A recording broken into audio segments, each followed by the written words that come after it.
Salam alaikum, Matal Bid, Matal Ahwal. Bon, alors petite vidéo, là vous voyez l'image. En fait, c'est pour lancer un appel pour qu'on essaye de plus s'occuper de tous ces gens-là, que ce soit les espèces de médias sur Internet ou les gens d'en bas, là, vous voyez, qui font des vidéos, voilà. Tout cela, c'est des gens qui étaient contre les élections, donc contre une certaine stabilité en Algérie, qui voulaient une révolution, chacun pour sa raison, ou bien qui veulent nuire un petit peu à l'Algérie d'une manière ou d'une autre, bref, ou bien qui sont incompétents comme Assoul, etc., complètement incompétents politiquement, bon, bref, j'ai pas besoin de développer là-dessus. Moi, j'aimerais bien qu'on arrête de s'occuper d'eux et qu'il ne faut pas être impressionné. Par exemple, quand vous tapez sur Google Algérie actuelle et vous cherchez de l'actualité, maintenant, c'est fini. Vous n'avez plus les sites d'info, les journaux, etc., qui apparaissent en premier. Les journaux, les vrais journaux avec des vrais journalistes, Liberté, Ouattane, qu'on aime ou qu'on n'aime pas, mais enfin, c'est des vrais journaux. Il n'y a plus eux qui apparaissent. Maintenant, c'est toujours ces sites-là que vous voyez en haut, là. Observe Algérie, Zelleli, Interligne, etc. C'est même pas des journaux, c'est des... Observe Algérie, je l'avais lu l'année dernière à peu près, quoi, ouais, il y a une bonne année, comme ça, j'avais lu 2-3 articles et je m'étais dit, mais c'est qui ce gars-là? Donc, c'est qui ce journal? J'ai fait des recherches, en fait, c'était un gars tout seul. Alors, il a le mérite, hein, ils ont tous le mérite de faire leurs journaux, tout ça, je critique pas ça, mais enfin, c'était un gars tout seul à Paris 20e qui avait monté ce site. En fait, c'est des interlignes, lui, vous essayez de voir les mentions légales, il n'y en a pas. Ni adresse, ni téléphone, ni rien, ni autorisation, c'est pas des journalistes du tout. C'est des gens ou seuls, ou des petites équipes qui, en fait, font du copier-coller d'informations et Google les met en avant maintenant. Bon, donc on a l'impression que c'est ça les nouvelles sur l'Algérie, mais on sait bien que Google c'est quoi aussi, hein, pour quel intérêt il agit. Vite fait, Algérie patriotique avant, qui a été suivi pas mal par la diaspora, lui il a retourné sa veste depuis que Nézard, au lieu d'être en prison, il est en cavale en Espagne, maintenant c'est critique à fond de l'Algérie, etc. Bon, bref, d'accord. Radio M, des incompétents. C'est du journalisme d'opinion et non pas d'information. Eux, ils ont fait... ils n'ont pas arrêté de se planter l'année dernière, en 2019, à partir du mois d'avril-mai. Toujours, ils se sont plantés sur leurs analyses. Et j'étais mort de rire. J'y allais rien que pour rire et de critiquer. Ça fait bien longtemps que je ne les regarde plus aussi. Ils disaient que c'était une révolution, qu'il n'y aurait pas d'élection, que même Tebboune ne serait pas élu la veille, quoi, quelques jours avant les élections. Aucune analyse. En tout cas, ils se plantaient tout le temps. TSA, on sait bien que c'est un journal comment dire, qui est un journal de soutien aux intérêts français en Algérie depuis l'ère Bouteflika. Ça, je l'en ai parlé dans une autre vidéo.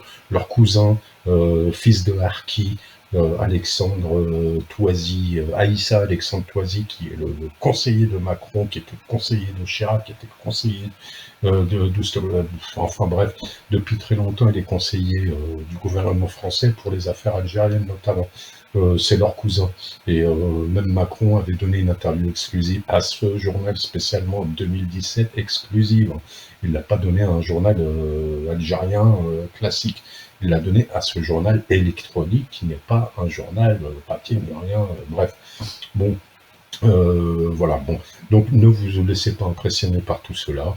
C'était des gens qui sont contre qui étaient contre le vote, donc contre la solution démocratique en Algérie, qui donc, leur technique, c'est dès qu'il y a un petit buzz, d'appuyer là où ça fait mal pour un peu révolter les gens, pour les indigner, etc. Alors que bon, en fait, ils font du copier-coller d'informations qu'ils ont vues à droite et à gauche.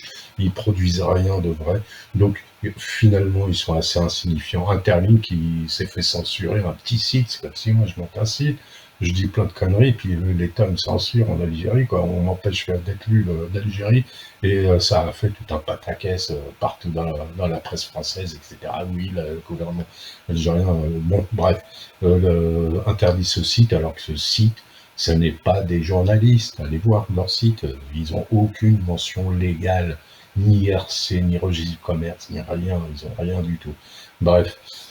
En bas, on a aussi donc toute l'équipe, là, Zitou, Tamira, Zammar, comme dit Kasbah. Alors, bon, tout cela, c'est pareil, c'est des gens qui, vous ne laissez pas impressionner par le nombre de vues, le nombre d'abonnés qu'ils ont sur leur vidéo YouTube. Moi, je l'avais prouvé pour Zitout et Nekaz, par recherche, et que ça, un recoupement, tout ça, qu'ils achetaient des vues. Ils achetaient des abonnés, c'est très facile. Moi, je pourrais avoir 1 million d'abonnés sur ma chaîne si je voulais. Je paye juste quelques 40, 50 euros, 100 euros, j'en ai autant que largement. Et c'est des faux abonnés, ils sont suivis que par quelques milliers de personnes, pas plus.